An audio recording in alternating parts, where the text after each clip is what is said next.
Ice. These are dope. Appreciate it. Thank you. Dub Nation, baby. Do you remember who the first person was to put a ball in your hand? I'll say my mom. Really just, I played baseball and football, and that's when looking at a lot of film, watching a lot of NBA players play, that inspired me a lot, Kobe Bryant and a lot of great players. That's when I wanted to just try basketball out, and I just took it to the next level, especially in 8th grade year. That's when I finally took it to the next level. I told myself that this is going to be something I want to do for the rest of my life, so yeah. What happened in 8th grade? I would love to know, was that the time you felt like you knew you were going to make it? Like you had the chance to make it? That you felt like that was the path for you? Yeah, 7th grade summer, that's when the passion kicked in. Just kept putting in work, kept working hard every day, and just kept my faith in God, and then I just took it to the next level. And when 8th grade came, that's when I just started working hard. You got your mom here with you too, growing up with your mother, raising you from the day you're born to draft night. It just feels like maybe it's a bit of a dream come true for you both, not just one of you. Maybe you could talk about that, what that means. Just going through all the adversity I went through in my life, and just now seeing it all settle in, seeing my hard work paying off. And it's only the beginning, so just really just ready to learn and adapt in this great environment. Dub Nation is the best, and I can't wait to play with my great teammates. So, yeah. Can you talk about your mom and what maybe she went through for you to help you get to this point? Just really making a lot of sacrifices for me and my sister, and just providing for us, my dad as well. So just really just, that right there just give me motivation, just work even harder. So just seeing her work 2 jobs, seeing my dad work 2 jobs, and also seeing my sister provide for me as well. So all that stuff made me work even harder. Is there a story or two you remember from the younger days of basketball? Growing up, like anything that comes to mind, scary or exciting? Just like some days not having a lot of food in the house, some days having to fight adversity in terms of like not having enough lights in the house and lights turned off. So all that type of stuff really just made me work even harder. Just made me hungry to just be successful. Yeah, that can break people or that can push people.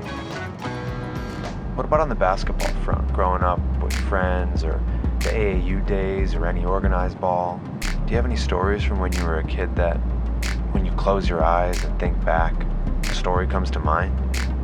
Maybe some crazy games you've had, practices, or shot until they shut the lights off at night and had to kick you out of the gym? Just, I used to, like when I was younger, I used to play basketball day in, day out. So basically like sun up to sundown, and I came in the house at 8 o'clock at night. I used to go outside at 8 a.m. in the morning and just be outside all day. So I feel like that was a great progress in terms of my work ethic as well. And every time I went to AAU practice, like if I messed up on a certain drill, I'd go back home and just do that drill over and over again.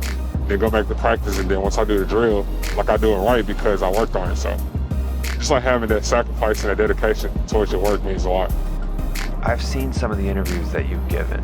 You kind of talked about how your coaches have told you to dominate the situation. Can you speak on that?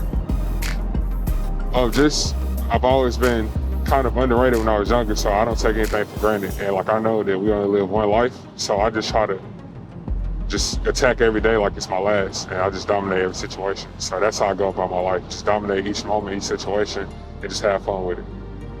Now, sorry to get sidetracked for a second, but I have to say, Penny Hardaway was my favorite player growing up. I loved everything about him. The mystique, the little Penny commercials. If you had to describe Coach P in one word, what would that be? I'd say very focused. Like every time in practice, if he messed up on one play, we'd start all over. So he just wanted everybody, each player that he teaches, to like just reach their full potential. So every time I practiced with him in AAU, in high school, and college, he gave me a lot of intangibles to add to my game so I can get better.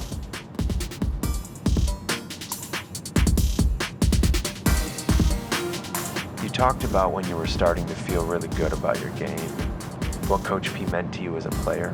Obviously there are the X's and O's and all the drills. What about outside of basketball? What did Coach P mean to you as a person?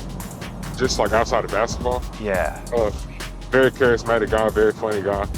Crack a lot of jokes. I went over his house a lot, so we just sat down and watched film, watched basketball, and just joked like about life, and he's a great guy. Also, you attended Steph Curry's Select Camp in 2018. How crazy is it now that he's your teammate?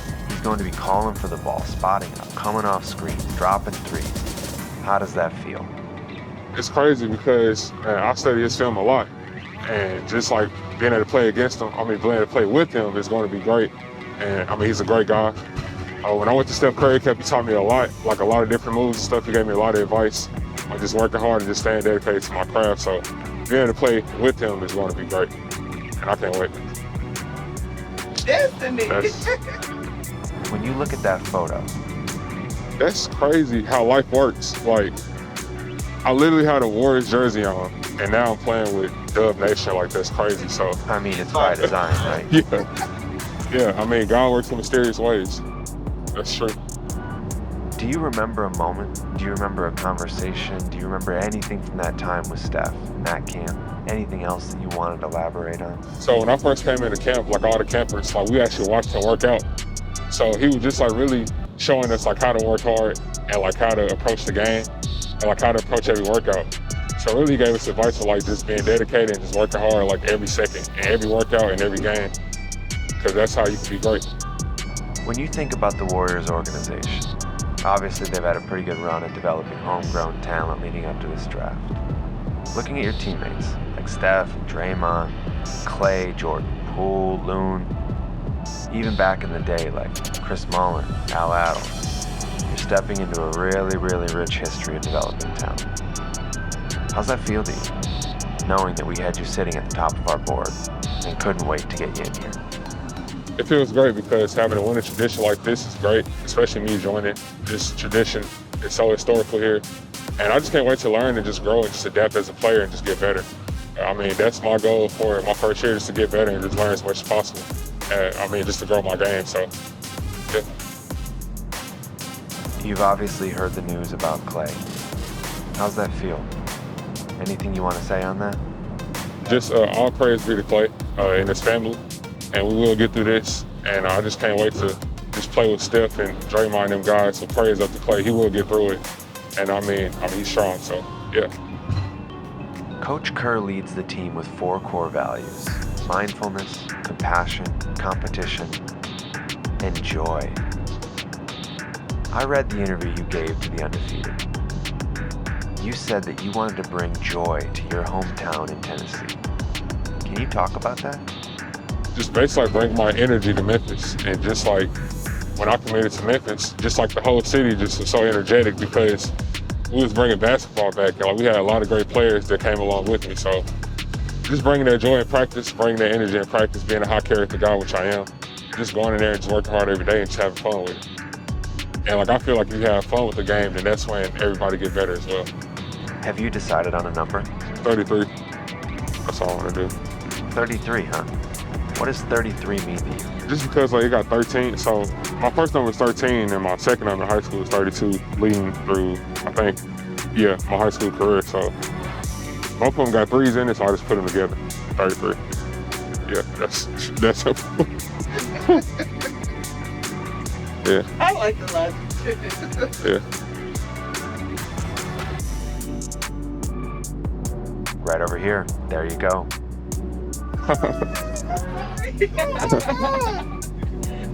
Oh, man. Check this out. What's up, man? Go time, baby.